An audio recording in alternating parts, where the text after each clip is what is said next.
It is a dimension as vast as space, and as timeless as infinity. It is the middle ground between light and shadow, between science and superstition, and it lies between the pit of man's fears and the summit of his knowledge. This is the dimension of imagination. It is an area which we call shots. Todd, knick-knack, the story's back. What the fuck sort of opening is that? Those were the first thoughts that crossed my mind when this episode started. I hate it. I'm like, finally the story's back to the Mandalorian. Chapter 7. Was this one? This one was called the Reckoning. Yeah. Ugh. There will be a reckoning, that's for sure. Oh Lord. Let's get into it, man. So yeah, for those that have not been keeping up with the Mandalorian shot series that we've been doing, just so you know, full spoilers as we recap this episode. So if you have not yet seen the Mandalorian Chapter 7, The Reckoning, turn back now. You have been warned. Todd, what are just raw thoughts? We just got done watching the episode. What are the raw thoughts? If they hurt my baby boy, there will be problems. Oh, we will have problems. They already hurt another one of my boys, but still. There will be a reckoning. Shit. I'm wondering what the final chapter is going to be called, honestly. It's like, I kind of like ass whooping. Right? Yeah, that's actually a good point. I do wonder what the last episode is going to be titled at this point. Yeah. But yeah, it's certainly this one. I mean, I was kind of being facetious at the beginning there, but it is true. Knick-knack, the story's back, motherfucker. We kind of were. I think we called this in the last episode. We're like, it's probably going to get back into the swing of things that we kind of would have liked the entire show to be in the last two episodes. So exactly. I mean, like, here it is. Here it is. I mean, we kind of knew that it had to the shit started to get real, and it kind of had to start getting real, you know. Mm-hmm. So, and it certainly did. Shit certainly got real. The shit real got quick. real in like multiple points of that episode. Let's dig into it. Let's go through the recap here. So we start out, we're flying around. Mando gets a message. So here's the deal. That message, I think, was the encrypted message that droid. That Zero was looking at. That he decrypted it in the last episode. I think that was the same. I think that was the same message. I guess you didn't catch that. I did not. Interesting point. Yeah, I think you're right. Interesting. So yeah, Mando gets that decrypted message from Greef Karga, and he kind of like says that Navarro has been overrun with Imperial troopers thanks to Werner Herzog, and now. But again, it's a red flag, the message. Basically, yeah, he's basically saying, hey, like, we need to get together. We need to use Yiddle as bait so that we can murder Werner Herzog. Mm-hmm. And if you do that, we'll sort of like plea for you. Yeah, we'll be squared away, you know. Squared away with the guild and everything. Yeah. So, and then of course the whole time, like you said, this is red flag the message. This is so clearly a trap. It's like not even funny. And at first I was like, don't be stupid enough to fall for this shit. But then the next scene proves that he's not stupid enough to fall for that shit, because it's time to get the band back together. Exactly. And I love that. So we pop over. We need to get our crew back, so we pop over to Sorgan. And this is where we see the return of Cara Dune, a.k.a. my favorite side character. No, just beating that ass. Bro, I want to know more about that fight. She's getting into this like bar fight, but it's interesting because there's like this weird kind of like I'm intrigued by that, what that deal is. Like there was some sort of electrical current rope going between the two, between her and her opponent. I don't know. It was really maybe it's like a thing. Maybe it's like kind of a thing like you can't like go a certain distance away. Kind of keeps you. Well, yeah, clearly it's sort of It's sort of a ring without being a ring, right? Yeah. So like you can't go too far away or whatever, but also you can use it like it is a physical thing that you can use. He was using it to pull her closer. Yeah, and she And like, she ended up uses using it it to to choke him out at the end. Yeah. choke his ass out. Yeah, so I was like, that's kind of a cool. I kind of dig that. I kind of want to know more about this sport. So she's over there, sort of like fighting for money. It seems like, and and then Mando kind of approaches her and says like, "Hey, like, got a job for you." Basically, she's at first she's kind of like, "Fuck that," but then when she realizes that she gets to kill imps again, Yep. she's like, "I'm in." It's like as soon as he said he was like an Imperial. It's like, all right, let's go. All right, cool. I'm down. And then he takes her on board the Razor Crest. They're down there. He's showing off like the arsenal of weapons. He's like, pick one, basically. And then the ship starts going fucking crazy. And we're like, oh shit, what's going on? Is it an attack? What's happening? Nah, I already knew what it was. I was like, Yiddle flying to ship. Then you see his adorable little ass playing with the controls. It was so good. So good. It was hilarious. But that actually, it's funny because that leads really well into who he goes to next. He goes back to that home planet of Quill, which it's actually cool because this is the first time we get his name officially said in the show. Yep. That's the Ugnaught I have spoken dude that we have not seen since episode, 2? Yeah, 2 or 3. 2 or 3? Yeah. So obviously Mando's got that built-in trust with him. But what's even more interesting is that as he's sort of reconnecting with Quill, he has learned that Quill found and reprogrammed IG-11's body. Mm-hmm. So IG-11 is also back. And that's actually an interesting thing that we need to talk about later. Because what's going on with him now? Well, I'm actually curious to, like, what his programming is now with what happened. Exactly.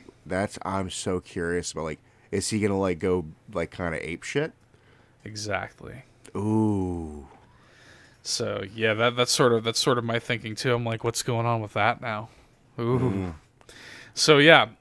So we get this little like montage scene where he basically had to like, I mean, relearn. Ostensibly, he had to like, retrain IG-11 to do like everything. Mm-hmm. And well, pretty soon he's gonna learn to kill once again. Well, wouldn't that be some interesting synergy? Because if you think about it now, I mean, I don't want to jump too far ahead of ourselves or anything, but IG-11 is kind of Mando's problem now. Yeah. And Mando is Mr. Fuck Droids, and now he essentially has a droid. Yeah. That is in his charge. So that's actually going to make for something really interesting in Episode 8. I'm just...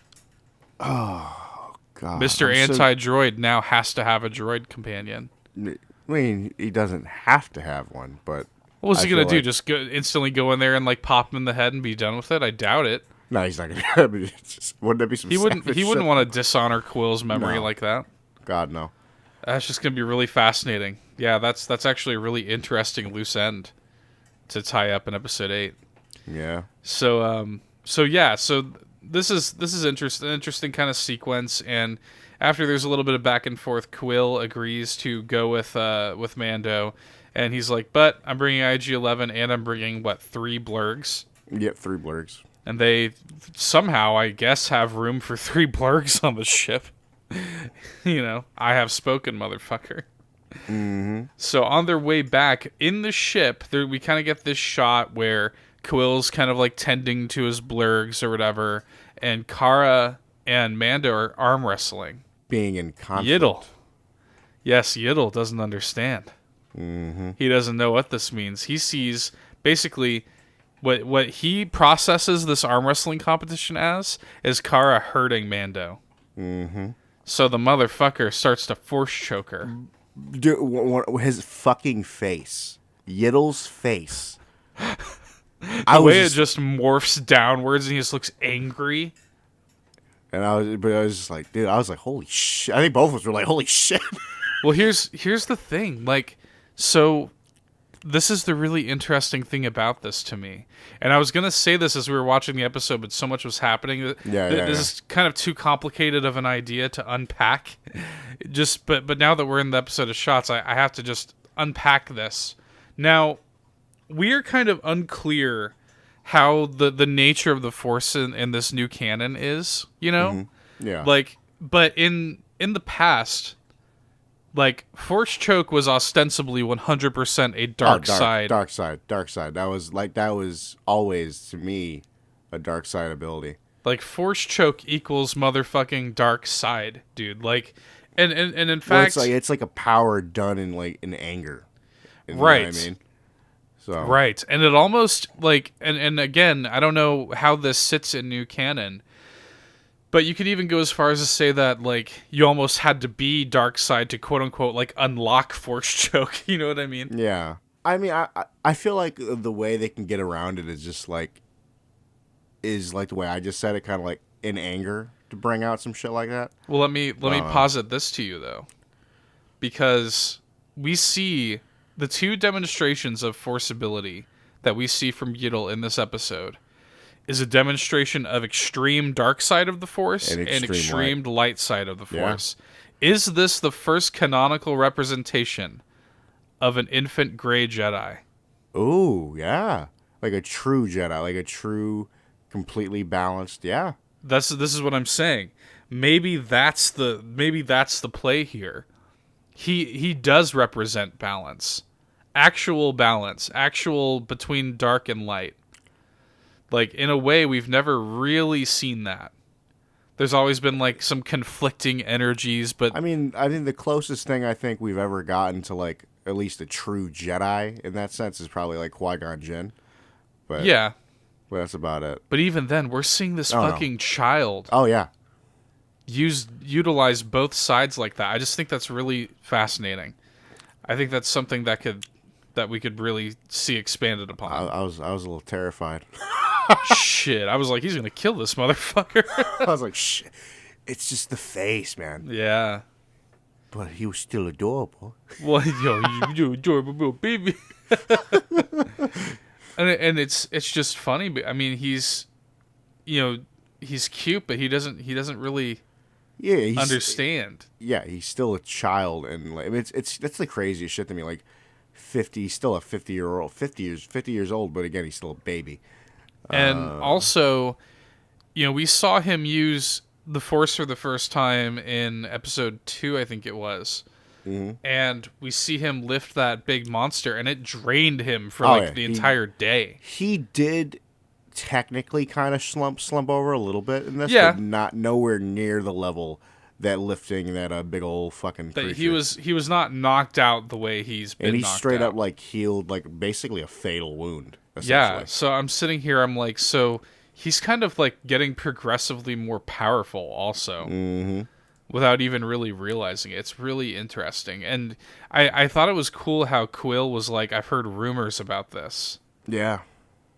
It's interesting. Well, it's like it's kind of a thing, though. It's like that's kind of how like the Force and the Jedi shit kind of became, like in the with the Empire. Yep. Yeah, because now like out on the outskirts there, they stamped it out so summarily.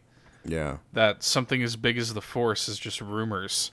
Mm-hmm. So yeah, really really cool scene, and it has a lot of implications the more you think about it. Oh, definitely. So anyway. We arrive on Navarro. Fucking Carl Weathers, Grief, is waiting for Mando, and he's got muscle with him, right? And it kind of goes to show, with just that initial scene, and we come to realize later that there was more at work there. Oh, come on. But it's an uneasy alliance, for sure, right out the gate. So... there's a little bit of a standoff. It's like, hey, you brought your muscle, I brought mine. Let's, they have a little bit of a talk. He shows him Yiddle. He picks up Yiddle for a second, and fucking Mando reaches for his blaster, and I'm like, you put him down. Mm-hmm. Don't touch my son. You don't touch my son. And they go off. They sort of reiterate the plan. The plan is to essentially showcase Yiddle as bait and kill Werner Herzog. Now, the plan ends up changing slightly, but something happens. So on their travel through this planet, which by the way, the planet of Navarro is an interesting planet because it sort of seemed like It's a little desert, little lava. yeah, it's sort of volcanic. Yeah. And we saw like some straight up like craggy dunes and Oh, they're straight taking coals out of the fucking ground. yeah, taking out coals and lava, and it's interesting because you sort of assume that it's just sort of a Tatooine like desert planet, and it kind of isn't. It's not. It's definitely not. It's definitely its own thing. Really cool. So they set up camp for the night. They're eating something, some sort of animal. You know what it is? I'm gonna be honest. I feel like it's the animal that they showed That right goat before looking the thing? shot. Yeah. Yeah, you could be right. That was here's the transition was from that creature to them eating it. To its leg on a Dead spit. ass. Dead ass. You're probably right. And they're sitting there eating it, and then they get attacked. The group gets attacked in the dark by these like pterodactyl looking things. At first, I thought maybe they were Minox, but they're not. When you actually get a look at their face, it's clearly not a Minoc. That was definitely a terrifying scene though. Yeah, because it's pitch black, and they just fucking swoop in. Yeah, it's like the only light is like the coal, the campfire, or whatever. Yeah, and the blaster shots. Yeah. And these things, whatever they are like picking off quills, blurgs, and shit like that. That was. I think I remember when it was like picking up one of them. I'm like, ooh, shit. It's kind of sad. It's like, well, what? It's like when you see like bald eagles pick up like fucking boars. Yeah. They just like fucking carry them away and drop them. Mm-hmm. But anyway, during this whole little terrifying scene, Grief gets kind of really fatally injured by one of the creatures. I guess it was poisonous. Is what they're saying? They were saying it was like the fucking venom or poison is like spreading, and I'm assuming it just like the claws, like the actual like talons, were like poisoned or something. Right. So Kara tries to nurse the wound, but he's like, no, like that's not good enough. It's all over. Blah blah blah. And of course, we see Yiddle's adorable little ass waddle his way over to him. Waddle his way over and do what we saw him attempt to do earlier on in the show: place his hand on Grief's arm and use the Force to heal the wound. Such a cool fucking thing to see. Really cool shot. Really interesting when you consider that that's not necessarily something we've ever seen from the Force in this context. Yeah. We've seen stuff like in the video games, like Force Heal and stuff like that. But in the movies, in live action, current canon Star Wars, this is the first time we've ever seen it. This is the first time on like the screen, like small screen, big screen, either way. This is the first time we're seeing a brand new application of the Force, such as Phantom Menace was the first and last time we saw Force speed, my favorite Force power. I will die on that hill. The only one who gives a fuck about Force speed, Todd Sturgill. So. Anyway, they get up to sort of like the outskirts of Navarro, and surprise, surprise, Grief actually turns on his muscle and shoots them down. Where he reveals that the plan was to lure Mando in, kill him, and then give Yiddle to the client. Of course. But now that Yiddle has healed him, he sort of has a change of heart. So now the plan is to go in, kind of pretend like Grief has captured Mando, and get in close and kill him. Mm-hmm. The client, I believe they call him, Werner Herzog's character. That's just dead ass all they've called him. Yeah, I don't think they've actually named him, and probably won't now. So we get inside. They sort of have a little spat with these scout troopers that are kind of guarding the gates of Navarro, and you come to realize just the extent of the Imperial occupation there now. Ever since the events of Mando and the Mandalorians, like, kind of like fucking shit up in that place. Oh yeah, they've just essentially just took over. Like it's not good. Fucking stormtroopers everywhere. Yeah, it's not good. And they give him a little bit of shit. You know, there's a little bit of back and forth, but finally they make their way into this sort of cantina, I guess, or the some sort of bar where they meet the client. And they start to talk to the client a little bit. It's going kind of cordially, but then the client gets a phone call, right? Oh, we should mention that the whole ruse here is that they think that they have Yiddle in the crib. Yes. But yes, really, Quill is watching or is taking Yiddle back to the ship. Mm-hmm. So that's the whole ruse there, is that Yiddle is not actually in the crib at all. Quill's got him. So they're having this conversation. He gets a phone call, the client does, and the phone call is from Moff Gideon, which is finally we see Giancarlo Esposito's character. And it seems like he is the client's boss. He's the one that is obsessed. He's the true client. He's the true client. He's the one that's obsessed with getting Yiddle. Right. More than you can understand. Yeah, so... And it's interesting because he's having this whole conversation and fucking it becomes like a double cross. Mm-hmm. A triple cross, as it were. Because he orders a squad of death troopers to just light him the fuck up. Oh, it was so good to see those guys on the fucking screen like that. So cool. And fucking not only is it death troopers, we got a squadron of fucking other stormtroopers that just like surround the place. It's not good. There's at least like 30. Yeah. And it culminates in like some sort of like, I don't know that we've ever seen a TIE fighter like that. Dude, I didn't want to say that, but I've never seen a TIE fighter land like that. Yeah, the way that TIE fighter landed and sort of like transformed a little bit. Yeah, I was like, what the fuck? I don't know that we've ever seen that. Maybe I'm wrong. To my knowledge, I've never seen it, but then again, we also forgot that it's Sidious has a fucking cane. But this is true. But Star Wars dork here, I don't think I've ever seen that. That was new. And then he steps out. And the man does not look like a Moff, first of all. Dressed like a fucking Inquisitor. Straight up, I was like, he looks like a Sith Inquisitor. He is armored. He has a cape. I don't know, man. Like, he's not expecting him to pull out the helicopter blade. Yeah, like on some real shit. Like, he does not, I don't know. That'd be some cool shit, though, to see like a fucking Inquisitor at this point in time. I don't want to see lightsabers. I don't either, but it would be cool. The one lightsaber I want to see belongs to Obi-Wan Kenobi in a flashback sequence in Episode 8. Damn straight. Preach. That's the one and only lightsaber I want to see, motherfucker. So we'll see. But yeah, so as this is happening, they're pinned down. They're fucked, right? They're absolutely fucked. And Mando is trying to kind of contact Quill, saying like, hey, like, make sure you get Yiddle back to the Razor Crest. And that was an oopsie. That was an oopsie, because those motherfuckers, those scout troopers that I mentioned at the gates, they intercepted the comm. Mm-hmm. And they head out on their speeders, and they go after Quill and Yiddle. And it's not long. I mean, we see some shots. It's one of those scenes where like it's supposed to build tension, you know, and it's just, you know, cutting back to Moff Gideon or whatever, and the Mando, and then cutting right back to Quill, almost like legitimately, like maybe I probably think he ended up like 10 feet away from the fucking. He was ship right there. He almost made it.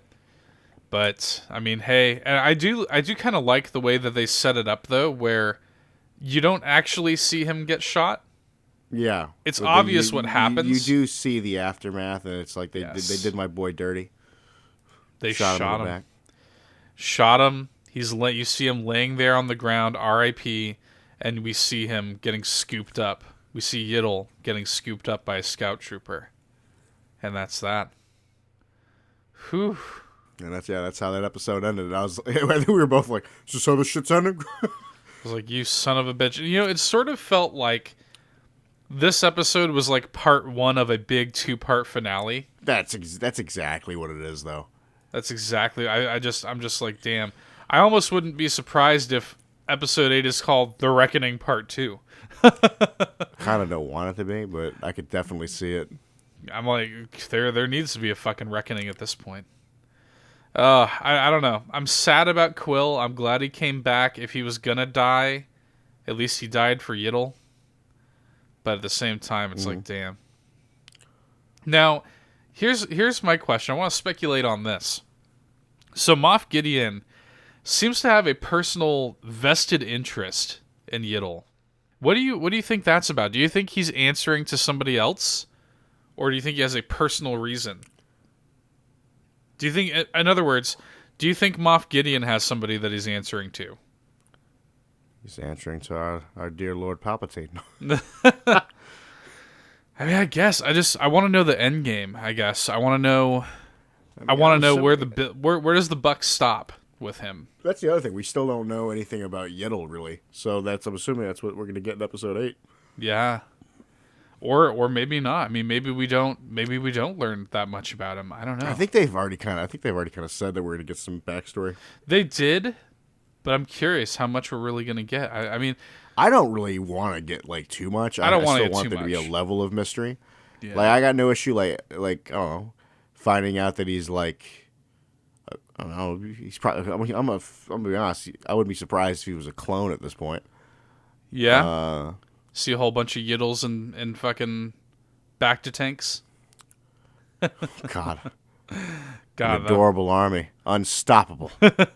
Well, it sort of seemed like, I mean, you gotta think back in the early episodes where we would need to extract the necessary material, right?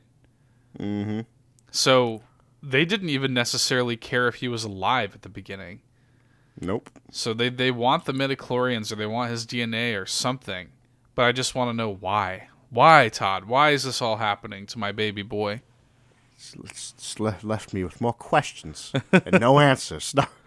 I wonder. Do you think they're gonna go long for this last episode? Shit, I would love if they went long. Honestly, I was kind of surprised that this one was still just like a 40-minute episode. I would love a solid like 50-minute episode for the last one. Well, wasn't the first one was an hour, wasn't it? Or was I think so, yeah. Give me another hour, god damn it! I want more. Started on an hour, ended on an hour.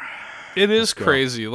As you said right before we started recording this episode, it is crazy that we're actually here. There's only one episode left. I'm not ready to live in a world without the Mandalorian every week.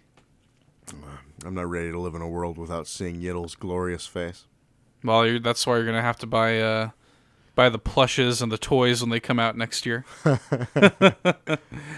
Man, I don't know, man. I feel like they really fucked up on not getting that shit out for like Christmas. Oh yeah, Dude, that's a fucking shame. If they had that shit ready for Christmas, it would have been Tickle Me Elmo levels. Oh, I swear to God. Back in like the 90s when people were shooting each other over Tickle Me Elmo. Some old grandma with a fucking piece in her purse. I'm getting Tickle Me Elmo, god damn it! You know. I'm getting Tickle Me Yiddle. Yeah, exactly. I'm getting Force Choke Yiddle. With Force Choke action. Choke Yiddle. I can't. Man, are we going to see even further application? What if in episode 8 we just see full Force lightning? I'd lose my shit. Oh, man. You hear Yiddle just kind of doing his baby thing. Unlimited power! Unlimited! That'd be amazing. I don't know. Should we talk about... So the reason this episode was sort of pushed earlier is because we had a little sneak peek, if you want to call it that, at the Rise of Skywalker. And I mean, it's just a quick little scene that was like kind of a nothing scene. Yeah, it was just a little kind of whatever filler scene. It was, a minute and a half long or something like when that. You got to the actual like trailer part of it, which was like, that was better than the actual scene.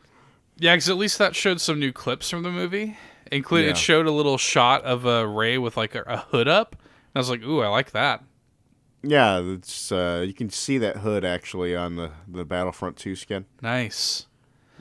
Yeah. I like it. I'm very excited. Shit, this time tomorrow, I will be leaving the theater having seen Rise of Skywalker. It's so weird. I'm not ready. I'm about to stay away from you for a couple days. Yeah, because I'm not seeing it until Sunday. Yeah. Well, rest assured, if you've been following Shots, there will be a Rise of Skywalker Shots. Oh, definitely. There'll definitely be a Rise of Skywalker Shots. And, of course, there will be a Shots, not this coming Friday, but next Friday, when the final episode of The Mandalorian Season 1 airs. And we'll be there. We're not prepared for it to end, but we'll be there when it does. So with that, I think that's about it, unless you got anything else you want to throw in there. I think that's about it, man. All right, folks. We will see you on the 27th, I believe it is, for the last episode for Chapter 8 of The Mandalorian. Thanks for listening. Bye. See ya. Hey there, thanks for checking out another fantastic Nerd Bourbon video. If you like what you saw and you want to see more, be sure to go ahead and subscribe, leave us a like, drop us a nice comment, or I guess a mean one if that's your prerogative. But until next time, get dunked on.